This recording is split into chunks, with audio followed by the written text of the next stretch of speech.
परितपनो वाति वातः समिन्धे वह निर्धत्ते धरणिरुददे लङ्घते नैव वेलां सोऽयं श्रीमान् निखिलजगताम् अन्तरात्मावतीर्णो धर्मं रक्षन् दिशतु कुशलं स्वामिनारायणो नः। श्री स्वामिनारायण भगवाननी जय। अक्षर पुरुषोत्तम महाराजनी जय। गुणातीतानंद स्वामी महाराजनी जय। भगतजी महाराजनी जय। शास्त्री जी महाराजनी जय। योगी जी महाराजनी जय। प्रमुख स्वामी महाराजनी जय।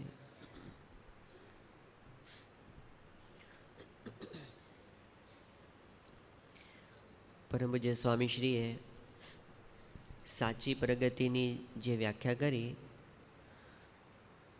एमां छेल्ली चौथी व्याख्या करी के आपणा जीवनमां आध्यात्मिकता वधे ए प्रगति थई कहेवाय। आध्यात्मिकता एटले आत्मा अने परमात्मानुं ज्ञान। परमात्मानुं ज्ञान एटले भगवान छे, भगवान सर्वकर्ता छे, ए भगवान प्रगट छे अने मने मळ्या छे। आवी आपणने दृढ़ प्रतीति अंतरमां थाय ए भगवानना स्वरूपनुं ज्ञान छे। अने पोताना स्वरूपनुं ज्ञान ए आत्मज्ञान छे। भगवान स्वामीनारायणे वचनामृतनी अंदर जो सौथी वधारे भार मूक्यो होय तो ए भगवानना ज्ञान उपर मूक्यो छे। अने त्यार पछी तरत ज बीजा नंबरे जो कोई वात करी होय तो ए आत्माना ज्ञाननी वात छे कि आपणे पोते कोण छीए। श्रीजी महाराजे गरड़ा प्रथमना 20मा वचनामृतमां वात करी कि अज्ञानीमां अज्ञानी कोण छे, घेलामां घेलो कोण छे, मूर्खमां मूर्ख कोण छे अने नीचमां नीच कोण छे। आ 4 उपमाओ आपता महाराज कहे छे कि आ जीव छे ए रूपने जुए छे अने कुरूपने जुए छे। आपणे आ अनुभव करीए छीए। आपणे ज्यारे अडीसा सामे ऊभा रहीए त्यारे आपणे पोतानुं रूप जोईए छीए अने दिवस दरमियान આપણે બીજાનું રૂપ જોઈએ છીએ। એવી જ રીતે કુરૂપને પણ આપણે જોઈએ છીએ અને આપણને દેખાય છે કે આ રૂપ છે, આ કુરૂપ છે। કોઈ પણ વ્યક્તિ સાથે જ્યારે પ્રથમ સંપર્કમાં આવવાનું હોય ત્યારે પહેલા સંપર્કમાં આપણે એ વ્યક્તિનું જે મૂલ્યાંકન કરીએ છીએ એ આવું સ્થૂળ મૂલ્યાંકન હોય છે। રૂપવાન વ્યક્તિ હોય તો આપણને ખબર પડે કે આ ભાઈ બહુ રૂપવાન છે અને આ કુરૂપવાન છે। આ પહેલી મુલાકાતનું પહેલી ઇમ્પ્રેશન આપણા ઉપર આ હોય છે। તો શ્રીજી મહારાજે કીધું કે આ જીવ છે તે રૂપને જુએ છે અને કુરૂપને જુએ છે। બીજું બાળ, યૌવન અને વૃદ્ધપણાને પણ પોતે જુએ છે। એવા અનંત પદાર્થને જુએ છે પણ જોનારો પોતે પોતાને જોતો નથી અને બાર ઇન્દ્રિયો દ્વારે કરીને વિષય સુખને ભોગવે છે પણ પોતે પોતાના સુખને ભોગવતો નથી। એ જ અજ્ઞાનીમાં અજ્ઞાની છે, એ જ ઘેલામાં ઘેલો છે, એ જ મૂર્ખમાં મૂર્ખ છે ને એ જ નીચમાં નીચ છે। જ્યારે ગોપાળાનંદ સ્વામી અમદાવાદ પધાર્યા હતા અને એણે અમદાવાદમાં આ ગરડા પ્રથમના 20મા વચનામૃતની વાત કરી કે જે પોતે પોતાને નથી જોતો એ અજ્ઞાની છે। એ વખતે એ સભાની અંદર સર્વનિવાસાનંદ સ્વામી નામના એક સંત હતા। એ સંત પોતે બહુ શુદ્ધ વર્તનવાળા હતા, પવિત્ર સંત હતા અને અમદાવાદ દેશમાં એ વખતે મોટા સંત તરીકે એ પોતે ત્યાં આગળ પ્રસ્થાપિત હતા। પણ જ્યારે ગોપાળાનંદ સ્વામીની આ વાત સાંભળી એ વાત એમણે પોતાના માટે વિચારી। એમણે પોતાની છાતી ઉપર હાથ મૂક્યો, એને અંતરદ્રષ્ટિ કરી અને એમણે વિચાર કર્યો કે આ અજ્ઞાનીમાં અજ્ઞાન તો હું જ છું. ગોપાળાનંદ સ્વામી પાસે જઈને પગે લાગીને એમણે વાત કરી કે સ્વામી, તમે જે વાત કરીને એ ચારે ચાર ઉપમાઓ મને જ લાગુ પડે છે. આ નિશાની છે પ્રગતિની, કે આપણને એવું ક્યારેય થાય છે કે હું અજ્ઞાની છું? મેં પોતાના સ્વરૂપનો કોઈ દિવસ વિચાર કર્યો છે કે હું કોણ છું શાંતિથી ઠરીને? તો પોતે પોતાને નથી જોતા ને આપણે 24 કલાક જે પ્રવૃત્તિ કરીએ છીએ એમાં આખો દિવસ અને આખી રાત જાગ્રતમાં અને સ્વપ્નમાં પણ આપણે એમ જ સમજીએ છીએ આ શરીર એ જ હું છું, શરીર એ જ હું છું. આપણે બોલીએ, ચાલીએ, ખાઈએ, પીએ, ઉઠીએ, બેસીએ, ભગવાનની ભક્તિ કરીએ, ભલે ને ભગવાનની આરતી બોલીએ, ભગવાનની પૂજા કરીએ, ભગવાનની માનસી કરીએ, જે કંઈ ભક્તિ કરીએ બધું કરીએ, પણ એક અનુસંધાન આપણને સતત રહે છે, આ શરીર હું છું. એમાંથી આપણે બહાર નીકળીને નથી કરી શકતા. એ દેહભાવના કોચલામાં રહીને આપણે ભજન ભક્તિ વગેરે કરીએ છીએ, દેહાભિમાન સાથે કરીએ છીએ. તો સર્વનિવાસાનંદ સ્વામીએ ગોપાળાનંદ સ્વામી પાસે જઈને વાત કરી, સ્વામી, આ બધી ઉપમાઓ તો મને જ લાગુ પડે છે, તમે આમાંથી મને બહાર કાઢો. એ વખતે ગોપાળાનંદ સ્વામીએ કીધું કે એના માટે તો સમાગમ કરવો પડે, એક દિવસમાં ન થાય, અમારી સાથે રહેવું પડે. તો સર્વનિવાસાનંદ સ્વામી કે સ્વામી, તો હું તમારી સાથે આવું છું. જ્યારે એ વખતે અમદાવાદ મંદિરમાં આચાર્ય અયોધ્યા પ્રસાદજી મહારાજ હતા, એમને ખબર પડી કે સર્વનિવાસાનંદ સ્વામી જેવા મોટા સંત આ અમદાવાદ મંદિર છોડીને ગોપાળાનંદ સ્વામીની ભેગા જવા માટે તૈયાર થયા છે. એ વખતે એમણે સર્વનિવાસાનંદ સ્વામીને બોલાવીને વાત કરી કે સ્વામી, તમે આ મંદિર છોડીને ન જાઓ, તમારા જેવા સારા સંતની તો અમારે જરૂર છે. જો તમે રોકાતા હો તો હું તમને ગાદી તકિયો આપું, તમને સદગુરુનું પદ આપું, આ મંદિરના મહંત બનાવું, ભગવાન સ્વામિનારાયણના પ્રસાદીના ચરણારવિંદની 20 જોડ આપું, પણ તમે અહીં રોકાઈ જાઓ. સર્વનિવાસાનંદ સ્વામી કે તમે મારું અજ્ઞાન ટાળશો? તમે મને આ દેહભાવમાંથી બહાર કાઢી શકશો? તમે આ ગોપાલ સ્વામી જેવા સદગુરુનો સમાગમ આપી શકશો? મારે તો એ જોઈએ છે, મારે આ ગાદી તકિયામાં બંધાવું નથી, મારે કાંઈ મહંતાઈ જોતી નથી, મારે કાંઈ પ્રસાદીના ચરણારવિંદની જોડોય જોતી નથી, એ તમે રાખો, મારે તો મારા સ્વરૂપનું અજ્ઞાન ટાળવું છે. આ એમને જાગૃતિ આવી ગઈ. આપણને ગમે તેટલી માન મોટપ મળે, કીર્તિ મળે, પણ આપણને અજ્ઞાનમાંથી બહાર નીકળવાની ઈચ્છા જાગૃત થાય ત્યારે આપણે સમજીએ કે પ્રગતિની દિશામાં આપણે આગળ વધીએ છીએ. તો આત્માનું જ્ઞાન, હું દેહ નથી પણ હું તો દેહથી નોખો આત્મા છું, એનું અનુસંધાન એ ખૂબ જરૂરી છે. કારણ કે શ્રીજી મહારાજે એવી વાત કરી વચનામૃતમાં, મહારાજ કે જો પોતાને દેહ માને તો એમાં બધા અવગુણ એની પાછળ પાછળ આવે છે, અને જો પોતાને આત્મા માને તો બધા ગુણ આવે છે. એટલે જે કંઈ સદ્ગુણો આપણે કેળવવાના છે એ બધાની ચાવી એ છે કે દેહભાવથી મુક્ત થઈને પોતાને આત્મારૂપ માનવું. અને જેટલા કંઈ દુર્ગુણો આપણા જીવનમાં આપણે લાવવા હોય તો એના માટેનો ઉપાય એ જ છે દેહાભિમાનની દ્રઢતા કરવી. તો દેહાભિમાન એમાં દોષ રહ્યા છે, તમામ દોષ. બીજું, આજ લિખતે સંત સુજાણની અંદર પરમ પૂજ્ય સ્વામીશ્રીને એક પ્રશ્ન પૂછવામાં આવ્યો છે કે દુઃખનું મૂળ કારણ શું છે? દુઃખનું મૂળ કારણ શું છે? અને પ્રમુખ સાંઈ મહારાજે એક વાક્યમાં જવાબ આપ્યો છે. સ્વામીશ્રી કે દેહાભિમાન એ જ દુઃખ. દેહાભિમાન એ જ દુઃખ છે. દેહાભિમાન એટલે દેહને હું કરીને માનવો, એ દુઃખ. એટલે બધા દુઃખનું મૂળ કારણ એ પણ દેહભાવ છે, બધા દોષનું મૂળ કારણ એ પણ દેહભાવ છે. દેહ નડતરરૂપ નથી, દેહ ભાવ નડતરરૂપ છે. શરીર તો હશે જ આપણું, એ તો આપણે બ્રહ્મરૂપ થઈ જઈએ તો પણ શરીર તો રહેવાનું જ છે, પણ શરીરનો જે ભાવ છે ને, આ શરીર હું છું એવો જે ભાવ, એ સત્સંગ કરતાં કરતાં જો આપણે ટાળી શકીએ તો સમજવું સત્સંગમાં આપણી પ્રગતિ થઈ છે. અને જો ન ટાળી શકીએ તો શ્રીજી મહારાજે ગરડા પ્રથમના 44માં વચનામૃતમાં એમ કીધું કે જ્યાં સુધી દેહને પોતાનું રૂપ માને ત્યાં સુધી એની સર્વે સમજણ વૃથા છે, નકામી છે, એનો કોઈ મતલબ નથી. એટલે દેહને હું કરીને માને ત્યાં સુધી આપણી અંદર બધી જ ખામીઓ આવે છે. આપણે એમાંથી બહાર નીકળવાનું છે, એ બંધનમાંથી બહાર નીકળવાનું છે. જેમ યોગીજી મહારાજે પેલું દ્રષ્ટાંત આપેલું છે કે ઓલા ઘેટાના ટોળામાં લીંડીઓ ભળી ગયો સિંહ, અને એ સિંહ પોતે સિંહ હોવા છતાં પોતાને એ ઘેટું માનતો હતો. એને અજ્ઞાન હતું કે હું ઘેટું છું.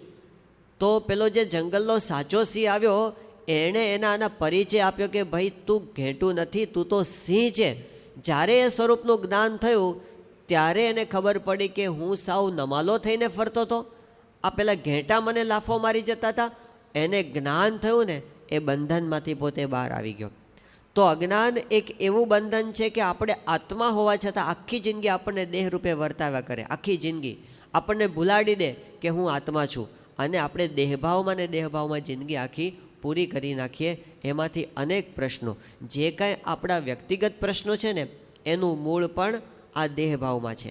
જેટલા કૌટુંબિક પ્રશ્નો છે એનું મૂળ પણ દેહભાવ છે, જેટલા સમાજના પ્રશ્નો છે એનું મૂળ પણ દેહભાવ છે, અને જેટલા કાંઈ આધ્યાત્મિક પ્રશ્નો છે ને એનું મૂળ પણ દેહભાવમાં જ છે. વ્યક્તિગત રીતે આપણને જે કંઈ દુઃખનો અનુભવ થાય એ આમાં પડેલું છે. આપણને થાય કે મારું અપમાન થયું, મારું સન્માન થયું, તો સમજવું આપણે દેહભાવમાં જ છીએ.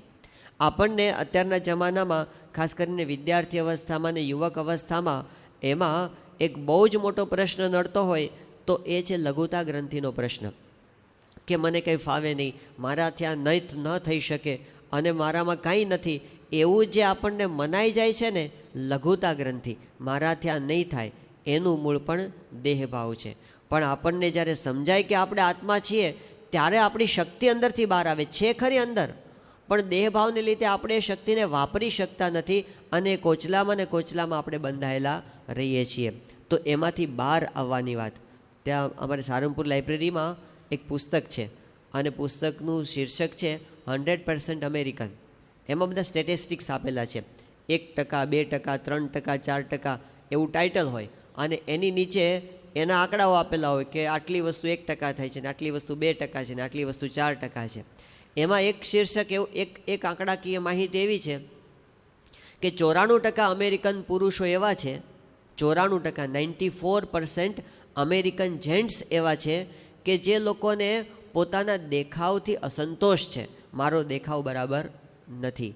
કોઈકને એવું લાગે કે મારી હાઇટ બરાબર નથી, કોકને એવું લાગે કે મારું સ્કિન કલર બરાબર નથી, કોકને એમ લાગે કે મારું નાક લાંબુ છે, કોકને એમ લાગે કે મારું વજન વધારે છે, હું વધારે જાડિયો છું, કોકને એમ લાગે હું વધારે પાતળો છું. આવા જે પ્રશ્નો છે ને, કેટલાને છે? 94% પુરુષોને. એટલે એને લીધે એ અસંતોષનો અનુભવ કરે છે, સતત એને એ વસ્તુ ખૂંચ્યા કરે છે અંદર. અને બીજો આંકડો મૂક્યો છે, 99% અમેરિકન સ્ત્રીઓ એવી છે કે જે લોકોને પોતાના દેખાવથી અસંતોષ છે, મારો દેખાવ બરાબર નથી. આ બધા કોસ્મેટિક્સનો ધંધો ચાલે છે ને, આની લીધે જ ચાલે છે કે લોકો પ્રયત્ન કરે કે આમાંથી કંઈક આપણે સારા દેખાવા માટે આમ પ્રયત્ન કરીએ, અને એની પાછળ અબજોનું આંધણ પણ થાય છે. પણ એ આપણને ઇન્ફિરિયરિટીમાં રાખે છે. કેટલાક લોકોને સુપિરિયરિટીમાં પણ નાખે કે હું બહુ રૂપવાન છું, તો એ પણ એમાંથી પણ પ્રશ્ન ઊભા થાય છે. પણ આ બધું દેહભાવમાંથી ઊભું થયું છે. ગાંધીનગરમાં એક કિશોર એ એક સંતને મળવા માટે આવ્યો હતો, અને એ બહુ મૂંઝાયેલો હતો, હતાશ હતો. એણે એ સંતને વાત કરી કે સ્વામી, મને આપઘાતના વિચારો આવે છે, મને મરવાના વિચારો આવે છે. એટલે એ સંતે એને બેસાડી અને એને શાંતિથી સાંભળ્યો કે શું તને પ્રશ્ન છે, દુઃખ શું છે તને? ત્યારે એ યુવકે વાત કરી એ કે સ્વામી, મને ખીલ બહુ થાય છે, એટલે મને દુઃખ છે. તો એનાથી એટલો બધો ડિપ્રેશનમાં એ હતો. આનું મૂળ કારણ શું છે કે આપણે એને બહુ જ મહત્ત્વ આપી દીધું આ શરીરને. શરીર એક સાધન છે, એને આપણે સારું રાખવાનું છે, એ પણ બરાબર છે. આપણે એમ પણ કહીએ છીએ કે શરીરને તમે હાવ લઘર વગર રાખવાની જરૂર નથી. તમે જે સંસારમાં જે રીતનો લોકવ્યવહાર છે એ રીતે રાખીએનો કાંઈ વાંધો નથી, પણ જ્યારે એને આપણે કેન્દ્ર સ્થાનમાં રાખીએ છીએ ત્યારે પછી આપણી બધી શક્તિઓ એમાં વેડફાઈ જાય છે, અને આપણે એમાં બંધાયેલા રહીએ છીએ. એટલે એક વસ્તુ આપણે જરૂર કરવાની છે. ગુણાતીતાનંદ સ્વામીએ કીધું કે દેહે કરીને ક્રિયા કરતો હોય અને પોતાનું રૂપ જુદું સમજીને ભજન કરતો હોય તો બહુ સમાસ થાય, પણ દેહરૂપ થઈને આપણે ભળી જઈએ છીએ એટલે આપણને આ માન આવે છે, ઈર્ષા આવે છે, ક્રોધ આવે છે. એ બધું દેહભાવમાંથી ઉત્પન્ન થાય છે. જે કે આસક્તિઓ છે એ પણ દેહભાવમાંથી જ ઉત્પન્ન થઈ છે. ગુણાતીતાનંદ સ્વામીએ કીધું કે જ્યાં સુધી પોતાને પુરુષ મનાય ત્યાં સુધી એને સ્ત્રી જોઈએ, અને જ્યાં સુધી એને સ્ત્રી મનાય ત્યાં સુધી એને પુરુષ જોઈએ. એ પણ બધું દેહભાવમાંથી જ ઉત્પન્ન થયું છે. એમાંથી મુક્ત થવું એ સાચી મુક્તિ છે. જે અક્ષર પુરુષોત્તમ સિદ્ધાંત છે ને એનું મૂળ પણ આ જ છે. શાસ્ત્રીજી મહારાજે જે BAPS સંસ્થા સ્થાપી, એ BAPS સંસ્થાનો પાયો કયો છે? શેના માટે એણે BSPS સંસ્થા સ્થાપી? કે હોસ્પિટલો નથી થતી એટલે હોસ્પિટલો કરવા માટે, કે પછી સ્કૂલો નહોતી બનતી એટલે સ્કૂલો બાંધવા માટે? એના માટે એમણે નથી બાંધી. એ તો એક સમાજના આપણે ઘટકરૂપ છીએ અને એટલે એ સેવામાં આપણે ભળવું જોઈએ, એ બરાબર છે. પણ મુખ્ય સિદ્ધાંત આધ્યાત્મિક છે BAPS સંસ્થાનો. અને આધ્યાત્મિક સિદ્ધાંત શું છે? કે આપણે દેહભાવથી જે ભક્તિ કરીએ છીએ એમાંથી આપણને બહાર કાઢવાના અને આપણે એમ સમજવાનું અક્ષર રૂપ થઈને પુરુષોત્તમની ભક્તિ કરવાની. હું દેહ નથી પણ હું તો અક્ષર છું. આપણે જે દર્શન કરીએ છીએ ને મંદિર ઉપર ઠાકોરજીના, અક્ષર પુરુષોત્તમ ઉપાસના એટલે શું? તો પુરુષોત્તમ નારાયણ એટલે ભગવાન સ્વામિનારાયણ છે, પણ અક્ષર એ ગુણાતીતાનંદ સ્વામી છે.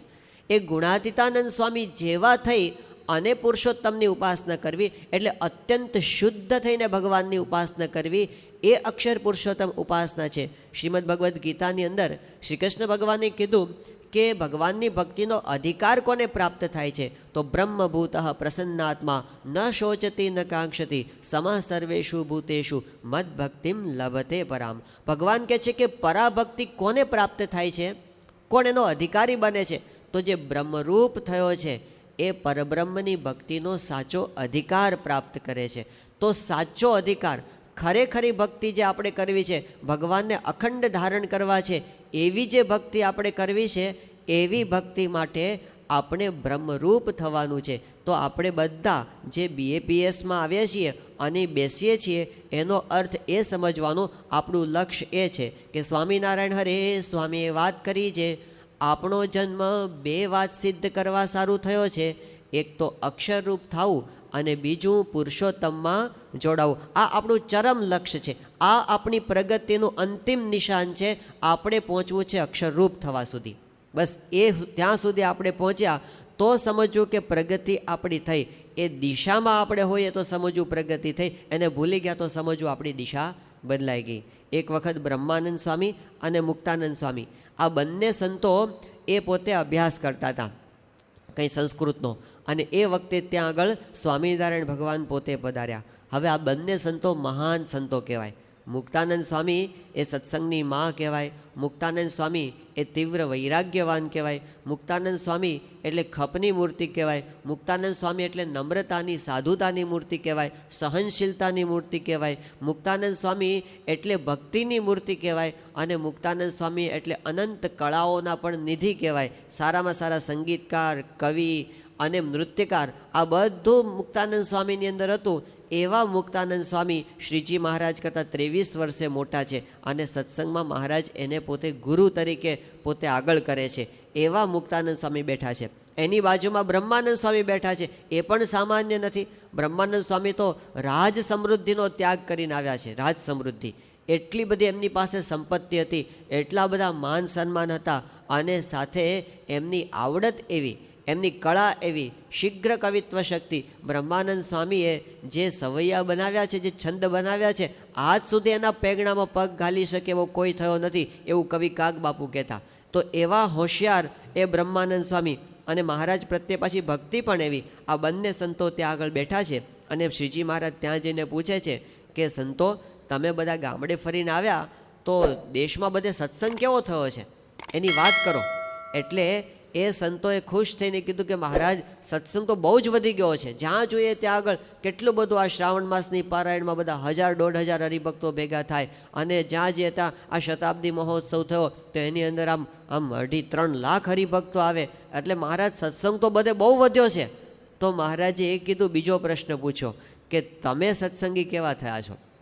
અરે મહારાજ, અમને કંઈ પૂછવાનું હોય? અમે તો કથા કરનારા, અમે તો પારાયણ કરનારા. જે 1.5 માણસ બેઠા હોય ને કથા અમે કરીએ, એટલે અમને કંઈ પૂછવાનું હોય કે અમે કેવા સત્સંગી થયા છીએ? અમે તો ખરેખર સત્સંગી થયા છીએ.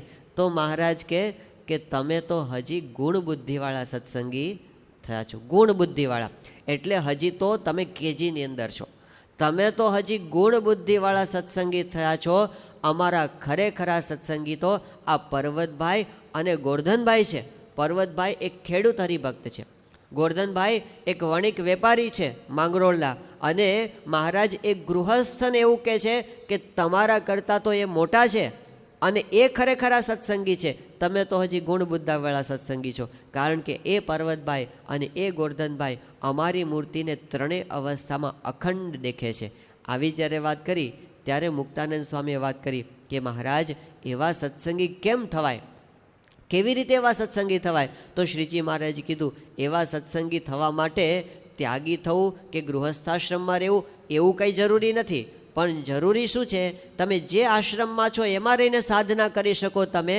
શ્રીજી મહારાજે કીધું એના માટેની સાધના એ છે કે માયિક ભાવ ટાળી નાખો, પોતાના આત્માને બ્રહ્મરૂપ માનવો, અને જો મારી મૂર્તિનું તમે ચિંતન અખંડ કરો તો એવા સત્સંગી તમે થાઓ. કઈ દિશા છે કે તમે માયિક ભાવ ટાળી નાખો. માયિક ભાવ એટલે શરીર સાથે હું બુદ્ધિ જે આપણને થઈ છે ને, આ શરીર હું, એને ભૂલવાનું છે. આઠે પોર ગુણાતીતાનંદ સ્વામી કેવું ભજન કરું, આ દેહ તે હું નહીં, આ દેહ તે હું નહીં, હું શરીરથી જુદો છું. એ માયિક ભાવ આપણે ટાળ્યો કહેવાય. અને ભગવાનની મૂર્તિને હૃદયમાં ધારવી તો મહારાજ કહે કે એવી રીતે જો તમે અખંડ ચિંતવન કરો તો તમે એવા સત્સંગી થાઓ. આ એમને આપણી પાસે કરાવવું છે. ગુણાતીતાનંદ સ્વામી એ પોતે એક વખત ઘોઘાવદરને પાદર હતા. ઘોઘાવદર એ ગોંડલ પાસેનું એક ગામ છે. બપોરનો સમય હતો અને એ વખતે જાગા સ્વામીએ 5 વચનામૃત વાંચ્યા. ગરડા પ્રથમનું 23મું, ગરડા મધ્યનું 30મું અને 45મું, અમદાવાદનું 2જું અને 3જું. આ 5 વચનામૃત વાંચ્યા. એ 5 વચનામૃતમાં આ જ વાત છે, આત્મારૂપ માનવાની, બ્રહ્મરૂપ માનવાની વાત છે, દેહથી નોખા પડવાની વાત છે. જ્યારે આ વચનામૃત વાંચ્યા ત્યારે ગુણાતીતાનંદ સ્વામી સૂતાતા ને બેઠા થઈ ગયા. સ્વામી કહે કે આ વચનામૃત સાંભળતા એમ જણાનું જાણે સાંભળ્યા જ નથી, ફરીથી વાંચો.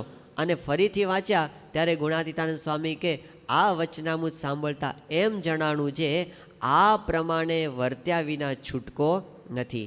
એ ગમે તેવો હશે ને, એ કદાચ આચાર્ય હોય, એ કદાચ ભગવાનનો દીકરો હોય, એ કદાચ ઈશ્વર હોય, કદાચ નાના મોટા અવતાર હોય, ગમે તેવા હોય તો પણ આ પ્રમાણે વર્ત્યા વગર છૂટકો નથી. કારણ કે એ શ્રીજી મહારાજનો સિદ્ધાંત છે. એમ કહીને ગુણાતીતાનંદ સ્વામીએ કીધું કે આ મંદિર જ્યારે બનતું હતું, જૂનાગઢનું મંદિર, ત્યારે સાધુ એના માટે જયપુર મૂર્તિ લેવા માટે ગયા, રાજસ્થાન પાસે, રાજસ્થાનની અંદર. અને એ મૂર્તિ બનાવનાર જે સલાટ હતો એને મૂર્તિના નકશા આપ્યા કે આવી મૂર્તિ અમારે બનાવવી છે, આટલી સાઇઝની બનાવવી છે.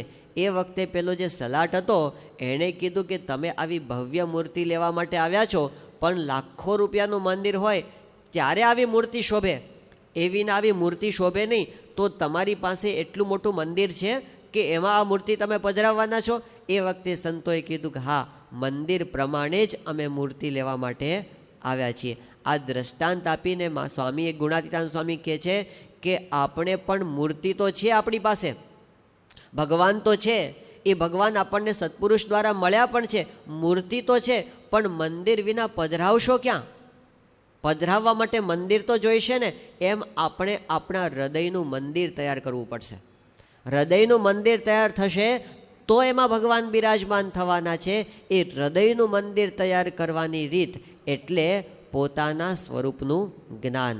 કે એ બાબતમાં હવે આપણે આવી વાત સાંભળીએ એટલે આપણને તો બહુ ઊંચી કક્ષાની વાત છે, અને આ તો બહુ અઘરી વાત છે, અને આવું તો આપણે કોઈ દિવસ વિચાર્યું પણ નથી, આ બાબતમાં તો આપણે એક પણ સ્ટેપ માંડ્યું નથી, એટલે આ આપણા માટે અગત્યની વાત નથી. આપણે મોઢું ફેરવી દઈએ કે ભાઈ આપણા કોર્સમાં આવું આવતું નથી. તો શ્રીજી મહારાજને શુકાનંદ સ્વામીએ આ પ્રશ્ન પૂછ્યો પ્રથમના 20મા વચનામૃતમાં. એમણે કીધું મહારાજ તમે આવી વાત કરો છો કે પોતાના સ્વરૂપને ન જુએ એ અજ્ઞાની કહેવાય, તો કે પોતાના સ્વરૂપને જોવું એ શું કંઈ પોતાના હાથમાં છે? અને પોતાના હાથમાં હોય તો જીવ સિદ્ધ અતિશય અજ્ઞાની રહે. શા માટે જીવ અતિશય અજ્ઞાની રહે? એ પોતાના હાથમાં નથી. તો મહારાજે કીધું કે જેને સત્સંગ થયો છે એને તો પોતાના જીવાત્માનું દર્શન એ પોતાના હાથમાં જ છે. પછી શ્રીજી મહારાજે એક આપણને અંતરદ્રષ્ટિ કરે એવી વાત કરી છે. શ્રીજી મહારાજ કહે કે એણે કયે દાડે પ્રયત્ન કર્યો અને ન દીઠું. આ સત્પુરુષ મળ્યા એટલે આપણને સત્સંગ થયો છે, તો એમણે કીધું કે એ જીવે કયે દાડે પ્રયત્ન કર્યો અને ન દીઠું. સત્સંગીને તો જેટલી કસર રહે છે એટલી પોતાની આળસે કરીને રહે છે. અને એ જીવને આળસ કેવી છે? મહારાજ કે માયાને વશ થઈ અને પરાધીન થકો પોતે અંતર્વૃત્તિ કરે છે. એટલે રાત્રે આપણે સૂઈ જઈએ ત્યારે જગત ભૂલીએ છીએ ને આપણે, તો એવી રીતે પ્રતિલોમ કરે છે, પણ પોતાના સ્વરૂપને જોવાને અર્થે પ્રતિલોમ કરતો નથી. કે આપણે ક્યારેય પોતાના સ્વરૂપને જોવા માટે જગતને ભૂલવાનો પ્રયત્ન કરતા નથી, પણ એવી અંતરદ્રષ્ટિ કરે તો પોતાના સ્વરૂપને ઉજ્જવળ પ્રકાશમાન જુએ અને એમાં પ્રત્યક્ષ ભગવાનની મૂર્તિને પણ પોતે જોઈ શકે છે. આ ભગવાન સ્વામિનારાયણના આશીર્વાદ છે કે આ સત્સંગ મળ્યો છે. જો પ્રમુખ સ્વામી મહારાજ જેવા મહાન સંત એમના યોગમાં આપણે આવ્યા એટલે સત્સંગ થઈ ગયો. હવે આપણા જીવાત્માનું દર્શન એ પોતાના હાથમાં છે એવું મહારાજે કીધું. કયે દાડે પ્રયત્ન કર્યો ને ન દીઠું, એનો અર્થ એમ કે આપણે પ્રયત્ન કર્યો જ નથી, આપણે એ દિશામાં સ્ટેપ માંડ્યા નથી. પણ એ શરૂ જ્યારે કરીએ ને ત્યારે કારણ કે ગુણાતીતાન સ્વામી કીધું છૂટકો નથી. એટલે આ વસ્તુને છેલ્લે મૂકી સ્વામીએ કે આધ્યાત્મિકતા વધે એ પ્રગતિ કહેવાય. પ્રમુખ સ્વામી મહારાજ એ આ વાત અવશ્યપણે કરે. એમના કોઈ પણ આશીર્વાદ હોય એટલે પ્રમુખ સ્વામી મહારાજ એ એવી વાત તો કરે જ કે આપણે દેહ નથી પોતાને આત્મારૂપ માનવું. એ નાની સભા હોય કે મોટી સભા હોય, એ એમની પોતાની જન્મ જયંતિની સભા હોય કે ગુરુ પૂર્ણિમાની સભા હોય કે એમની પોતાની સુવર્ણ તુલા હોય કે પ્લેટિનમ તુલા હોય કે પછી બાળકોની સભા હોય કે કોઈ પણ વ્યક્તિ આવીને સ્વામીશ્રી સાથે વાતચીત કરતા હોય ત્યારે સહેજે સહેજે એમને હૃદયમાંથી આવો ઉદ્ગાર નીકળી જાય, આપણે દેહ નથી આપણે આત્મા છીએ એવું માનવું. એ ક્યારેય એવું નથી માનતા કે આ બહુ અઘરી વાત છે. એમ કહે છે તમે ચાલવા માંડો તો સહેલી છે, તમે શરૂ કરો એવું માનવા માંડો, રોજ વિચાર કરવા માંડો કે હું દેહ નથી ને હું આત્મા છું. આ માર્ગે આપણને એ ચલાવવા માગે છે. પ્રગતિ આપણે કરવી છે ને. હવે આગળની વાત થાય ને બધી, આ તો સ્ટેપ આગળ વધે. પછી હવે આપણને હવે એવી વાત કરવાની જરૂર નથી કે દારૂ ન પીવો, એવી વાત હવે આપણને કરવાની જરૂર નથી. આપણને એવું વાત કરવાની જરૂર નથી કે માંસાહાર ન કરવો. હવે એ સ્ટેપ પસાર થઈ ગયું. હવે કેજીમાંથી આગળ વધી ગયા આપણે. હવે આપણે આ ઊંચી વાત પણ કરવી પડે ને. 4 આની સત્સંગમાંથી 8 આની 12 આની 16 આનીમાં જવું પડે ને. તો પ્રમુખ સ્વામી મહારાજ એ વાત આપણને કાયમ કરતા રહે છે. એમનો આ મેસેજ છે કે આપણને એ બ્રહ્મ ભાવ સિદ્ધ કરાવવા માગે છે. એટલા માટે જ આ સંત આ પૃથ્વી પર આવ્યા છે. એમને આપણી પાસે આ જ કરાવવું છે. કાંઈ આપણા પૈસા લઈ લેવા નથી, કાંઈ આપણી પાસેથી લૂંટી લેવું નથી. એ તો પોતે ભગવાનના સુખે સુખ્યા છે. અને એમનું સામર્થ્ય એવું છે, લક્ષ્મીજી અર્ધાંગના મારી તે મારા સંતની દાસ. એમના સંકલ્પે કામ થાય છે. એને કે આપણને ભેગા કરીને માન સન્માને મેળવી દેવાની કે પોતાનો સંપ્રદાય મોટો કરીને ઝાઝા માણસો મને માને, એમાં એને રસ નથી. એ તો પોતે અલગારી પુરુષ છે. પોતાના સ્વાંતઃ સુખાય, ભગવાનના સુખે સુખ્યા છે. એમને ખરેખર આપણી પાસેથી કાંઈ જોતું નથી. આપણને બ્રહ્મરૂપ કરવા જ આવ્યા છે. એમના જીવન સામે જોઈએ ત્યારે આપણને ખબર પડે સ્વામીશ્રીને આ દુનિયા પાસેથી અડધી ચમચી ખીચડીની અપેક્ષા નથી. એ જ્યારે જમતા હોય જોયા હોય ને ખબર પડે. અડધી ચમચી જો કોઈ વધારે આપી દીધી સ્વામી એટલી કાઢે છે, મારે ના જોઈએ. કોઈ જ પ્રકારની એમને આસક્તિ નથી આ દુનિયાની અંદર. માન મોટપ નથી એવું દેખાય છે. એ દાખલો કરે છે. દાખલો કરીને એને કાંઈ મોટા થઈ જવું નથી. એક જ વસ્તુ છે, એ આપણને શુદ્ધ કરવા માગે છે. સ્વામીશ્રીને પ્રશ્ન પૂછ્યો તો સંતોએ કે તમે અમને સાધુ શું કામ કરો છો? સ્વામી એક જ જવાબ આપ્યો હતો. સ્વામી કહે કે અમારે કાંઈ તમારી પાસે સેવા કરાવી નથી, અમને કોઈ સ્વાર્થ નથી. એક જ વસ્તુ છે કે અમે જે સુખ ભોગવીએ છીએ એ સુખ તમે બધા ભોગવતા થાવ, એવું એમને કરવું છે. તો એટલા માટે એમનો દાખલો આ જ છે કે આપણે દેહથી મુક્ત થઈને પોતાને આત્મારૂપ માનતા થઈએ. સ્વામીશ્રી જ્યારે કોઈ પણ પ્રસંગ આવે ને ત્યારે આ વાત કરે જ. એક હરિભક્ત હતા ત્યાં આણંદની અંદર, રમણભાઈ પટેલ એનું નામ, અત્યારે કેનેડામાં છે. તો એ કાર્યકર તરીકે હતા. 1993ની સાલમાં જાન્યુઆરીમાં સ્વામીશ્રી ત્યાં વિદ્યાનગરમાં બિરાજમાન હતા અને એ વખતે આ કાર્યકરોનું રિપોર્ટિંગ થતું હતું. તો આમણે વાત કરી રમણભાઈએ કે સ્વામી અમે આમ તો આપની આજ્ઞાઓ પાળીએ છીએ, પણ આપની એક આજ્ઞા એવી કઈ છે કે એ આજ્ઞા પાળીએ તો બધી આજ્ઞા આવી જાય, એવી એક આજ્ઞા કઈ છે? તો સ્વામીએ કીધું નિજાત્માનમ બ્રહ્મરૂપમ દેહત્રય વિલક્ષણમ.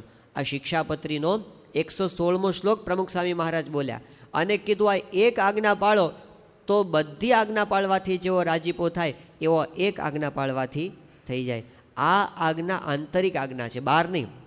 સ્થૂળ આજ્ઞા નથી, દેહે કરીને કરવાની વાતામાં નથી, પણ આંતરિક આજ્ઞા છે.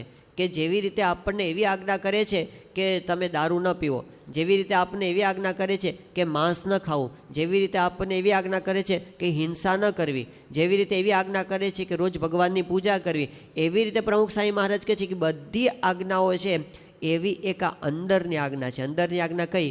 કે તમે પોતાને આત્મારૂપ માનવા માટેનો પ્રયત્ન કરો, દેહ ભાવથી મુક્ત થાઓ. તો એના માટેના સ્ટેપ્સ કયા છે? કઈ રીતે આપણે આત્મવિચાર કરવો? આપણે કરવો છે તો ખરો, પણ કરવો કઈ રીતે? ત્યારે એનો જવાબ પણ શ્રીજી મહારાજે આપણને આપ્યો છે કે સૌથી પહેલાં તો શ્રીજી મહારાજે એવું કીધું, પહેલું પગથિયું આત્મવિચારનું એ છે કે પ્રથમના 20મા વચનામૃતમાં મહારાજ કહે છે કે ભગવાનના પ્રતાપને વિચારી અને પછી અંતર્દ્રષ્ટિ કરવી.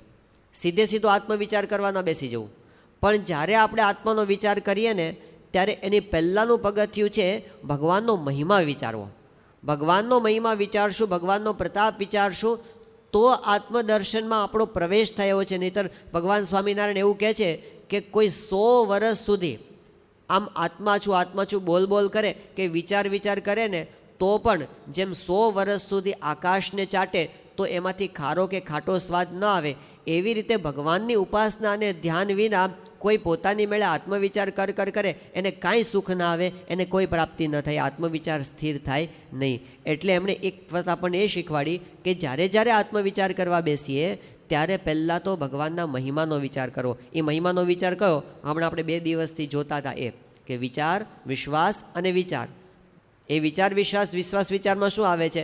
પહેલાં આપણે સંતના જીવનનો વિચાર કરીએ કે મને જે સંત મળ્યા કેટલા નિર્મળ છે, કેટલા પવિત્ર છે, કેટલા સાચા બોલા છે. પછી એમના વચનમાં વિશ્વાસ રાખીને આપણે સ્વીકારવાનું કે એ સંતે મને કીધું છે કે ભગવાન આટલા સર્વોપરી છે, ભગવાન આવા અનંત સુખના નિધિ છે અને એ અત્યારે પ્રગટ છે. અને પછી વિચાર કે જો આવા સંત એમાં મને ભગવાન સાક્ષાત મળી ગયા તો હું કેટલો ભાગ્યશાળી છું. એ જે પ્રાપ્તિનો વિચાર કરવાનો એ ત્રીજો વિચાર છે. વિચાર, વિશ્વાસ અને વિચાર, એમાંથી આપણે પસાર થઈએ એટલે આપણને એક પ્રકારની કૃતાર્થતાની અનુભૂતિ થાય. ભગવાન સ્વામિનારાયણ કહે છે કે આત્મવિચાર પહેલાં આ મહિમાનો વિચાર અવશ્ય કરવો અને પછી આત્મવિચારમાં પ્રવેશ કરવો. તો પહેલું સ્ટેપ બતાવ્યું કે આપણે પહેલાં તો ભગવાનના મહિમાનો, પ્રતાપનો વિચાર કરવો. બીજું સ્ટેપ, બીજા સ્ટેપમાં એમ કહે છે પ્રથમના 16મા વચનામૃતમાં ભગવાન સ્વામિનારાયણ કહે છે કે સંતના વચનમાં વિશ્વાસથી માનવું કે હું દેહ નથી, આત્મા છું. પહેલાં તો સ્વીકારી જ લેવાનું કે સંત જે વચન કહે તેને પરમ સત્ય કરીને માનવું. અને સંત કહે છે જે તું દેહ નથી, આત્મા છો, એ વચનને દ્રઢ વિશ્વાસથી સ્વીકારી લેવું કે મને મારા ગુરુ એવું કહે છે કે તું દેહ નથી, આત્મા છો, એટલે હું દેહ નથી જ અને હું આત્મા જ છું, 100% દેહથી જુદો છું અને આત્મા જ છું. દ્રઢ વિશ્વાસથી સ્વીકારી જ લેવાનું. એટલે આ બીજું સ્ટેપ થયું. હવે ત્રીજું સ્ટેપ કે ત્રીજા સ્ટેપમાં શ્રીજી મહારાજ કહે છે હવે વિચારવું કે દેહના ગુણ જુદા છે અને આત્માના ગુણ જુદા છે. દેહ નાશવંત છે, આત્મા અવિનાશી છે. દેખાય છે દેહ નાશવંત છે. આ દેહ એ અમુક વર્ષ પહેલાં નહોતો અને અમુક વર્ષ પછી રહેવાનો નથી. આપણે અત્યારે જે બેઠા છીએ તો કોકની દાખલા તરીકે 40 વર્ષની ઉંમર હોય તો અત્યારે આપણે 2010ની સાલમાં બેઠા છીએ તો 1970ની સાલમાં આ શરીર નહોતું અને 40 વર્ષ પછી નહીં હોય એટલે કે 2050ની સાલમાં આ શરીર નહીં હોય. પહેલાં આ શરીર નહોતું અને પછી આ શરીર નહીં હોય. પણ હું તો 1960ની સાલમાં પણ હતો અને 2060ની સાલમાં પણ રહેવાનો છું. શરીર નહીં હોય પણ હું હોઈશ.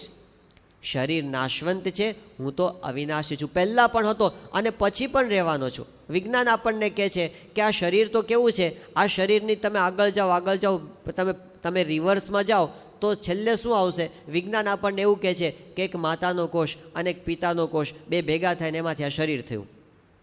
બરાબર છે ને? હવે 2 કોષ જુદા પાડ દો, એમાંથી કયો કોષ આપણું સ્વરૂપ? એકેય નહીં. એકે આપણું, એ તો શરીર છે. આપણે તો બંને કોષમાંથી એકેય નથી. અને આ શરીર છે એ આજથી 50 વર્ષ પછી નહીં હોય, એની રાખ થઈ ગઈ હશે. રાખના 50 લાખ કણ થયા ધારો કે, એ 50 લાખ કણમાંથી કયો કણ આપણું સ્વરૂપ? એકેય નહીં. આપણે એમાંથી જુદા છીએ. આ શરીર પહેલાંય નહોતું, પછી રહેવાનું નથી. આપણે તો પહેલાં પણ હતા અને પછી પણ રહેવાના છીએ. આ શરીરથી આપણું સ્વરૂપ એ જુદું છે. તો ત્રીજું સ્ટેપ એ છે કે દેહ નાશવંત છે અને આપણે અવિનાશી છે એવો વિચાર કરવો. ડૉક્ટર સ્વામી કહે છે કે રોજ વિચાર કરો આ શરીરને બાળી નાખ્યું. આ શરીર છે એમાંથી આત્મા નીકળી ગયો. એ જે નીકળી ગયું ને એ આપણે છીએ. અંદરથી જે નીકળી જાય છે ને એ આપણે છીએ. આ જે દેખાય છે આકાર એ આપણે નથી. એમાંથી જે નીકળી જાય છે એ આપણે છીએ. તો શરીર નાશવંત છે, આત્મા અવિનાશી છે. સાથે સાથે કહે છે શરીર એ વિકારી છે ને આત્મા એ અવિકારી છે. વિકારી એટલે પરિવર્તનશીલ, અવિકારી એટલે સ્થિર. આત્મામાં પરિવર્તન ન થતું, દેહમાં પરિવર્તન થાય છે. આજથી 20 વર્ષ પહેલાંનો આપણો ફોટો રાખવાનો બાજુમાં અને અત્યારનો ફોટો રાખવાનો, કેટલો ફેર લાગે છે. સાવ બાળક હતા ત્યારનો ફોટો લેવાનો, જન્મીને તરત પાડ્યો હોય એવો, પછી 10 વર્ષના તો ત્યારનો ફોટો, પછી 20 વર્ષના તો ત્યારનો, 30 વર્ષના તો ત્યારનો, અને 50 વર્ષના હતા ત્યારનો. કેટલો ફેર લાગે છે. શરીર બદલાયા કરે છે. વિજ્ઞાન તો એવું કહે છે કે આપણા શરીરના બધા જ કોષો 5 વર્ષમાં બદલાઈ જાય છે. બધા જ કોષો જૂના નાશ પામે, નવા બનતા જાય. 5 વર્ષમાં બધા જ કોષો બદલાઈ જાય છે. તો જો કોઈની ઉંમર 40 વર્ષની થઈ હોય તો 8 વખત તો આ જન્મમાં જ આપણે શરીર બદલી નાખ્યા. આ જન્મમાં જ 8 વખત આખા શરીર બદલી નાખ્યા. તો શરીરથી આપણે જુદા જ છીએ. શરીર વિકારી છે, આત્મા અવિકારી છે, પરિવર્તનશીલ છે. એને આપણે જુદા માનવાના છે. તો જેમ શરીર, કોઈ આપણે બેઠા હોય અને આપણને એમ કહેવામાં આવે કે તમારો પરિચય આપો, અને આપણે ટી શર્ટ પહેરીને બેઠા હોય, જો આ બાળકે ટી શર્ટ પહેર્યું છે, આ પહેલી લાઈનમાં છે ને ટી શર્ટ પહેર્યું છે ને, ઊભો થાય 1 મિનિટ માટે. હા બસ ઊભો થા, હવે ઊભો રહેજો.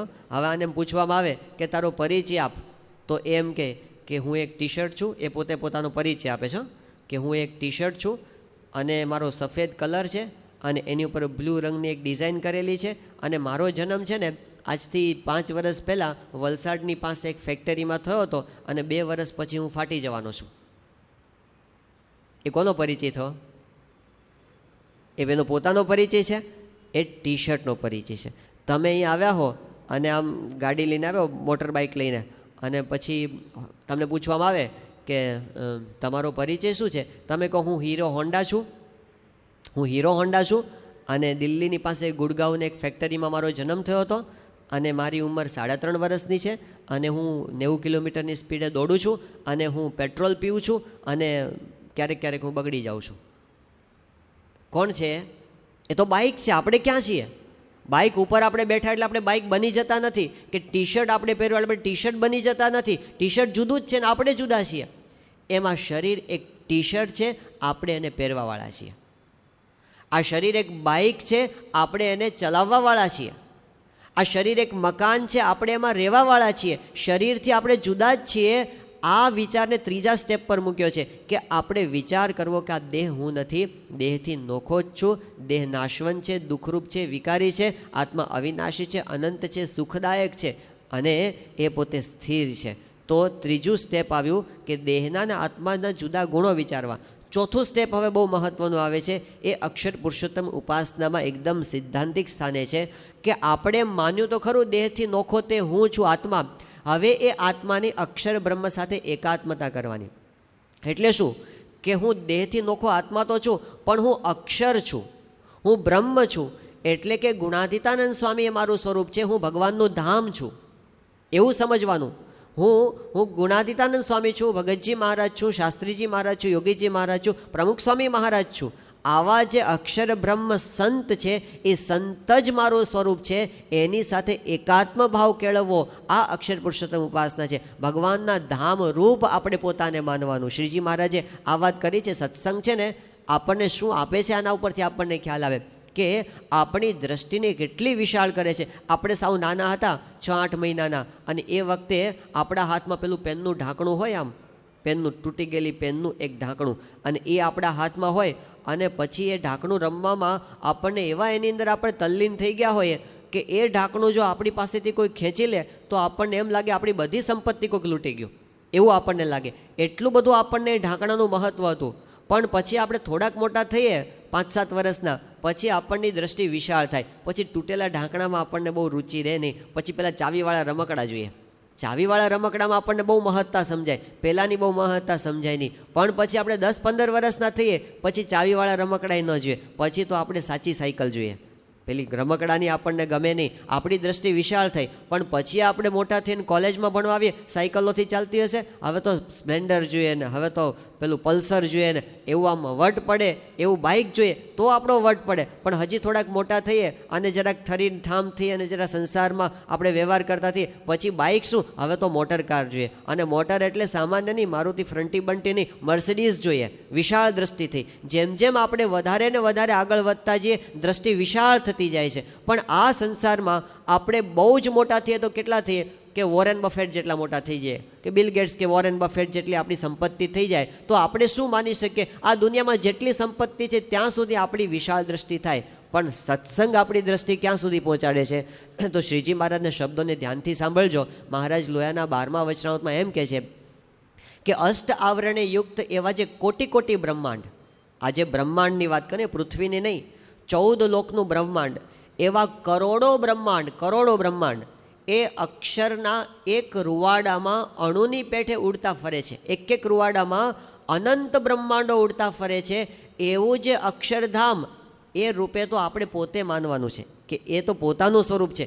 પોતે રહ્યો તો કે પુરુષોત્તમ નારાયણની ઉપાસના કરે એને નિર્વિકલ્પ ઉત્તમ નિશ્ચયવાળો કહીએ.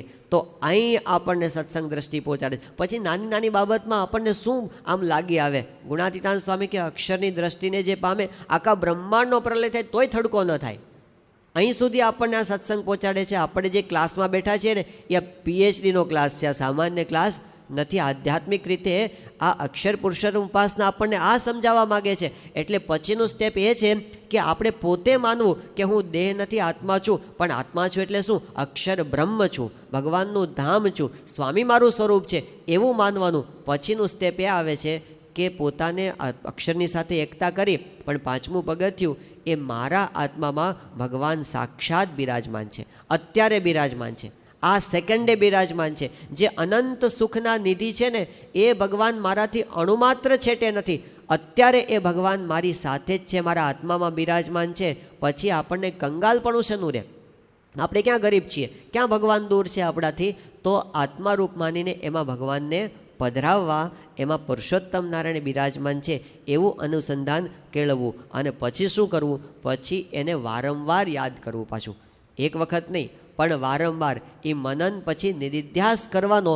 તો એનો જો વેગ લાગે, આત્મા અને પરમાત્માના જ્ઞાનનો વેગ, તો એ જ્ઞાન આપણને સિદ્ધ થાય છે. એવા ભગવાન સ્વામિનારાયણે આશીર્વાદ આપે છે. એમણે મહારાજે તો ખુલ્લી તલવાર મૂકી દીધી. શ્રીજી મહારાજ કે જે આ માર્ગે ચાલે બધાને આ જ્ઞાન સિદ્ધ થાય. એમણે પોતાની મોનોપોલી નથી રાખી. અંત્યના 39મા વચનામૃતમાં શ્રીજી મહારાજ કહે છે કે આ જ્ઞાન અમને સિદ્ધ છે અને જે આ માર્ગે ચાલે એ બધાને આ જ્ઞાન સિદ્ધ થાય. એટલે એ આત્મા અને પરમાત્માનું જ્ઞાન આ સત્સંગ કરી અને આપણે એ પ્રગતિ સુધી પહોંચવાનું છે. તો સ્વામીશ્રીએ જે આપણને 4 વસ્તુ બતાવી કે જે પ્રગતિથી શાંતિ વધે એ પ્રગતિ, જે પ્રગતિથી પરસ્પર પ્રેમ વધે એ સાચી પ્રગતિ, જે પ્રગતિથી જીવનમાં ધર્મ ભાવના વધે એ સાચી પ્રગતિ, અને જે પ્રગતિથી આપણા જીવનમાં આધ્યાત્મિકતા વધે એ સાચી પ્રગતિ છે. કારણ કે એ આપણને સાચા અર્થમાં સાર્થકતાની અનુભૂતિ કરાવવાનું છે. તો આવો કોર્સ, આ તો બધું સ્વામીશ્રીએ આપણા માટે એક નકશો તૈયાર કરી આપ્યો. આપણને એમણે એક મેપ બનાવી આપ્યો કે તમારે અહીંથી પસાર થવાનું છે, હવે ચાલવાનું તો આપણે બાકી છે. એમણે એક મેપ આપ્યો. આ એક નકશો થયો. નકશો એ બિલ્ડિંગ નથી, આ મકાનનો પ્લાન થયો.